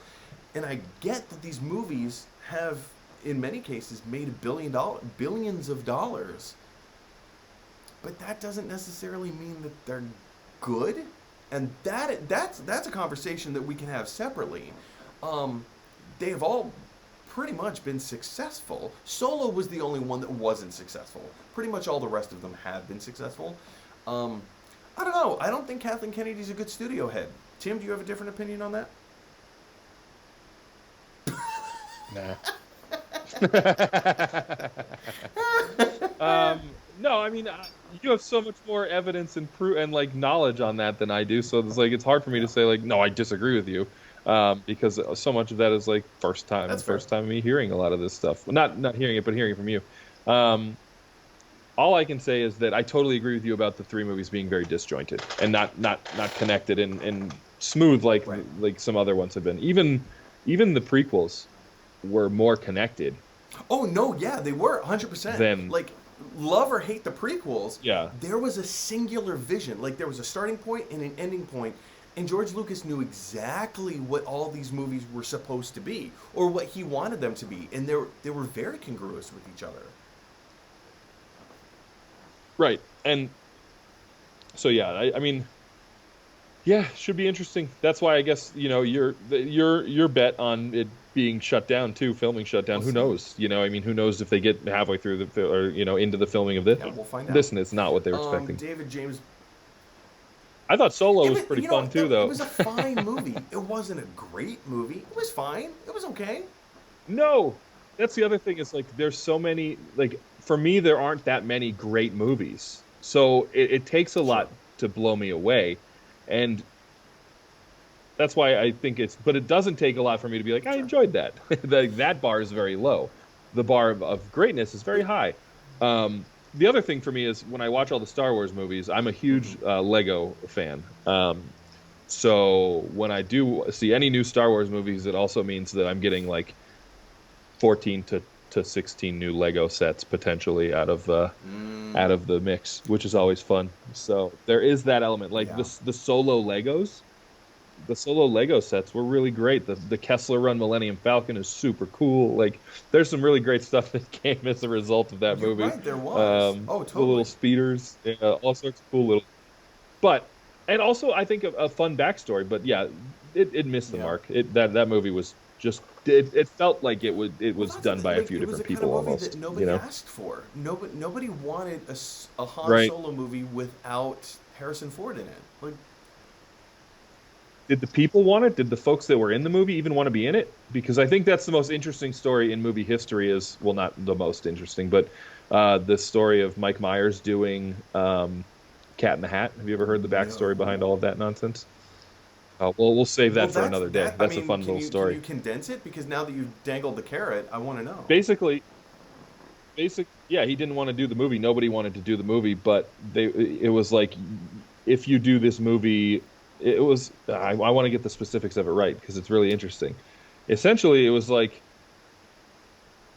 well, it wasn't like the same, like, hey, if you do this movie, Hmm. you can also do this one. There was like way more to it than that. I've got to look up the specifics. So, if anybody wants Interesting. to No, do the yeah, I'd research love to out look there, into it. that's fine. I'll have to look it up and let you know the story another time. I was just listening to it on a podcast about it the other day, actually, but it's All right. totally Well, escaping David my James memory right Bachler now. sent in a few more messages. He says, just sent one referring to the question that we just spent 20 minutes discussing. And because I was showing off my toys and not looking at the comments, he said, read my darn comment. This project being Kenobi, again, clarifying his previous question, he goes on to say, also, can your guest expand upon his last comment regarding the existential need for focus on the collective need versus the individual? That's an interesting conversation.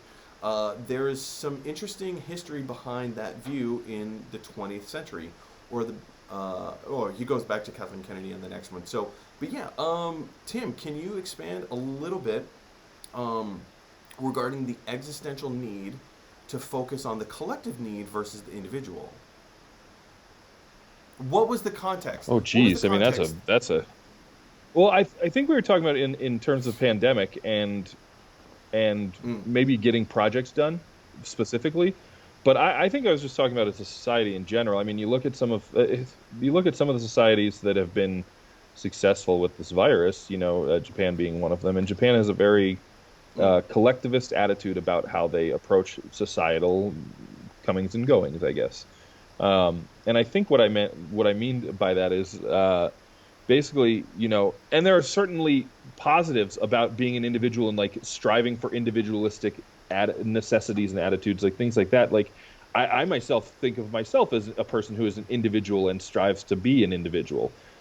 But on a societal level, when we're looking at a changing landscape of society, both in terms of like the current pandemic, but also like climate crisis and things like that. Not Sure, to get sure. like Yeah, too yeah. We don't want politically to, driven here, but um, delve too deep.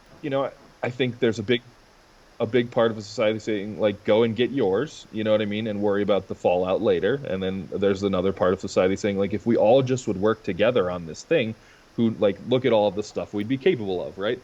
And I tend to fall.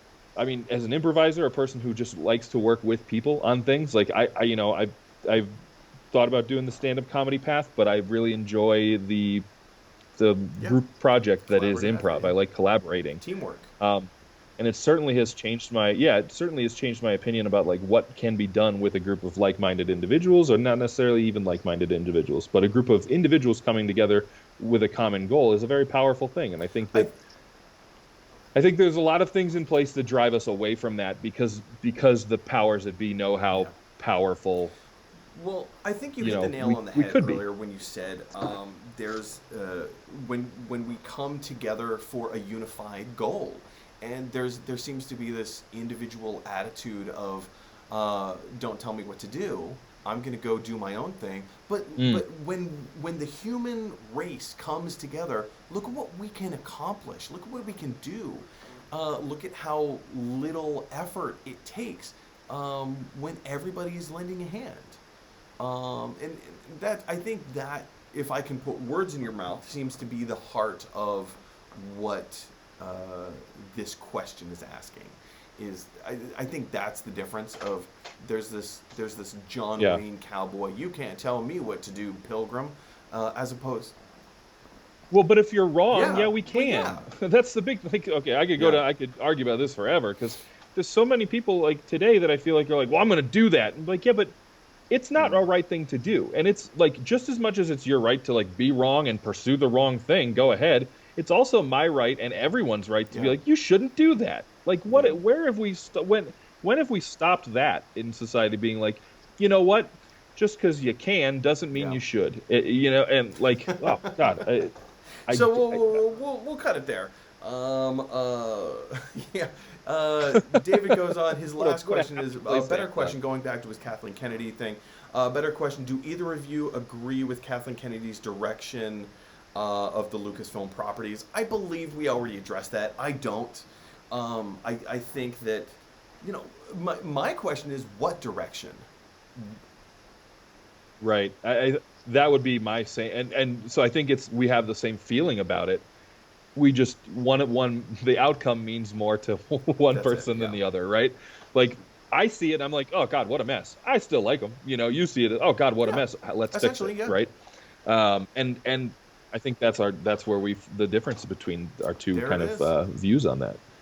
That being said, I mean, God, we could keep going forever. But the last thing I'll say about that is would they be better if they were more congruent? Absolutely. Like I don't want to like I'm not saying like let's not improve, let's not seek to make them better, but also it's okay For to what enjoy they them are. Yeah. in their imperfection. It's still I can still find enjoyment in Like them, I guess Last is where I'm Jedi coming from. really gets under my skin. It does. But I also contend there are things that The Last Jedi does that are some of the best, most interesting, creative things of Star Wars, period. Like the Red Room lightsaber battle, where Rey, like Yeah. I really thought that um, it was going to be down between Rey versus, oh, what's his name? Kylo Ren. I thought that they were going to duel it out Yeah. and duke it out right then and there. But no, they put their backs to each other and they started fighting together. Like, Yeah. nobody saw that coming. Nobody saw that coming. That was so cool. And the ending where, like, the Yeah. force projection of Luke Skywalker standing there and, like, you're wondering how in the world is he surviving this? I know he's an incredible Jedi. Nobody could survive that kind of blast. And then you Right. come to realize, oh, he was a force projection. What? Like, they did some of the coolest stuff I've ever seen. But narratively, it felt like an episode of Yeah. television stretched out for 2 hours. Which is crazy that I don't agree like or I do agree with you, but which is Right. crazy that it doesn't bother me more because I am the style of improv that I enjoy doing is narrative driven. I But I didn't enjoy enjoy the a narrative. story and I That's the like thing. stories. Right. I know. I don't know that I did Yeah. either. No, that was Yeah. my Okay. own. Yeah. I'm going Good. crazy. Um, This I is know, your own right? Jabba the Hutt Uh, impression. I was going to show a Star Wars toy, but it's not accessible at the moment. Anyway, guys, I think. Oh, we have one more comment from the Bockler. Can I just call you the Bockler? I'm calling him the Bockler. Are there any fan-made narratives? Tim, how are you doing on time? I do on retainer for 90 minutes. We're currently at the 105 mark. How you doing? Okay. I'm good. I'm good. I got to put Who pants on who soon, wears but I'm pants good. in a pandemic? Pantsdemic. It's not a pantsdemic, it's a pandemic. There's a joke there. I'll figure it out for a month from now David when I'm says, back "Are on your there any show. fan-made narratives for the last Star Wars trilogy that you would have liked to see, specifically the Rise of Skywalker chapter?" Fan-made narratives, I'm not familiar with, but I will say, Me Colin neither. Trevorrow. I mean, he's off doing Jurassic World stuff, which I'm kind of interested to see what Dominion turns out to be. He somebody released somebody leaked his script, the whole script, for what the third film was going to be, and I think that would have been the better movie. I think that would have been the better movie. Mm. One of the other film pundits that I follow on YouTube, he did a whole like 20-30 minute breakdown of The Rise of Skywalker and broke it down. And he said, "This is why I don't think it's a good movie." And I agree with him on every point.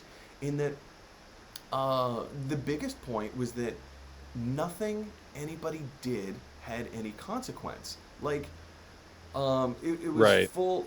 That movie could have been subtitled Deus Ex Machina, the movie. And it was, Star Wars, Deus Ex Machina. Rey happens to find this thing, and this person happens to get out of that thing, and oh, C-3PO. Like, when C-3PO's consciousness got shut down, that was supposed to be a brutal, heartbreaking moment. Because C-3PO has been in every single Star Wars movie since the Yeah. beginning of time. It was so And then, fleeting. you didn't actually lose your consciousness. It Right. didn't mean anything. When they found the knife in the Sith caves, how did you find the knife when Luke Skywalker couldn't find it? You just happened, you tripped on it. One of the characters tripped on it, and that's how they found it. Are you kidding me? And the shape of the knife, when they actually got to like the shore of wherever the Death Star or the Star Destroyer or whatever it was, when that was in the ocean, she just happened to be standing at the right spot on the shore at the right time that had all of those jagged edges lined up perfectly. So all of that's why I say, like, there was no consequence. Like, it didn't mean anything. Why did Rey need to be a Palpatine? Answer, she didn't. She didn't need to be a Palpatine. In fact, she wasn't supposed to be a Palpatine. J.J. Abrams after the first film, or during the first film, he made it very clear Rey was a nobody. He set up the mystery that she might be a somebody, but it was very important to him that she was a nobody. Rian Johnson in The Last Jedi doubled down on that, saying, "Oh, well, this is what J.J. Abrams intended, so I'm going to deliver." And then the fans went nuts and started yelling and screaming, and Rian Johnson, how dare you? J.J. Abrams built this up. But this was J.J. Abrams doing all the time. And then after the fans turned on Rian Johnson and J.J. Abrams came back to do the next movie, "Oh, well, she needs to be somebody because that's what the fans want." But that's not what he intended. So this is why I say Kathleen Kennedy is a terrible studio head, because she has no overall vision for what these movies should be. You're a studio head. That's your job.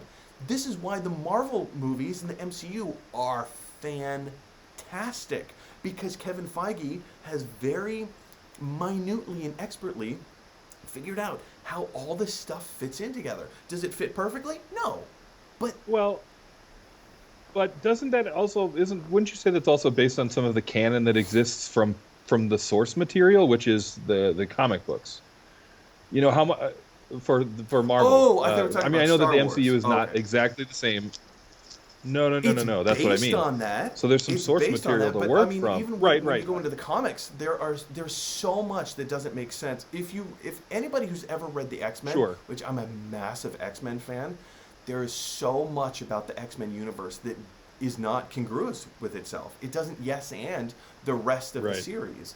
Which I get it. You have like 5,000 different characters, and they all have their own titles, and they all go off on their own adventures. So when Wolverine's adventure doesn't match up with Jean Grey's adventures, oh well, what are you gonna do? Oh well, yeah, exactly. Yeah. Different people, different worlds. Yeah, Right. oh, not Yeah. worlds, but different lives. And Yeah, it's like it's so expensive, but yes, they are built on the MCU is built on the comics, But take Civil War, Captain America Civil War. The basic idea is the same as the comic, but the story is Yeah. very different. Very, very different. It's, it's essentially, well, I'm not going to go into AVX, but I mean, it's a very, very different thing. Captain America died at the end of Civil War in the comic. And I was certain that's what they were going to do in the movie, but nope. Anyway. Yeah. Anyway, okay, one more comment. Mr. Bachler says, any objections to Anakin pulling an Avengers Endgame, coming back to fight and destroy Palpatine once and for all instead of Rey? Can't have Palps without Anakin, right? Oh, now you're baiting. Now you're just baiting. Yeah, no, that's I. First of all, I have all the objections in the world, but also I think based on what has already been said about the future of Star Wars, that's they're going to start telling new stories. Yeah, which I'm excited about because I think that's the only logical next step, right? Is to play around in the universe So that exists that we want to know There's more so many about. different corners. Yeah, So which is why I can see why the last movie was so disappointing for a lot of people because it does close things in rather than open them up, which is I think yeah. what was so fun about all the movies all along was that they allowed for play within the universe after the movies were over in your own mind, right? And in this, it's like, oh, there's more specifics, there's more, you know, things that aren't as Which, open as I ended. said before, that's why I get so emotionally invested because there's so many, it's just so interesting Yeah. and so fun. Like the filmmakers make these films so fun. So, yeah. Yeah. Okay, guys. That is going to do it for our show today. Thank you so much for watching, Mr. David James Bachler. Thank you so much for being part of the conversation. I believe, I believe you were the only contributor in the commenting portion. So thank you for that. Thanks for being part of the conversation in the community. Tim, thank you so much for being here and talking about all of these weird, ridiculous things that ultimately kind of don't matter. I mean, they matter because, people's jobs and livelihoods depend on them. And it's an industry that, may survive, may not. Well, I mean, time will tell. But I just love sitting around and chit-chatting this stuff with you, and specifically you. Thank you for coming back and doing more of it. Tell us where people can find you online and what they can expect from you in the future. You can find me online. Mostly, to be quite honest, most of the stuff I'm doing online now is through the Reno Improv YouTube page and Facebook page. Like I said at the beginning of the show, we do live shows every Saturday night at 8 o'clock Pacific, 11 o'clock Eastern. New shows every week. And then I'm also on Twitter at pizza_dinklage. So first word, pizza_dinklage. That is beautiful. And if you find me on Twitter and ask me about where that came from, I will make up a story then. Beautiful. Tim, thanks so much for being here. Yep. All right, ladies and gentlemen, if you like this video, click like. If you really like this video, click subscribe. And if you really, really like this video, click share. Because that is exactly what Obi-Wan Kenobi would want you to do. All right, guys, my name is Mike Brown. I'm here all the time. We live in a weird world where everybody has their own thoughts and ideas and opinions. So if you have an opportunity to infuse a little bit of kindness in the world, please do that. Please speak kind words to each other. Like I said, my name is Mike Brown. Thanks for coming to Gotta Love Them Movies. And until tomorrow, have a beautiful evening.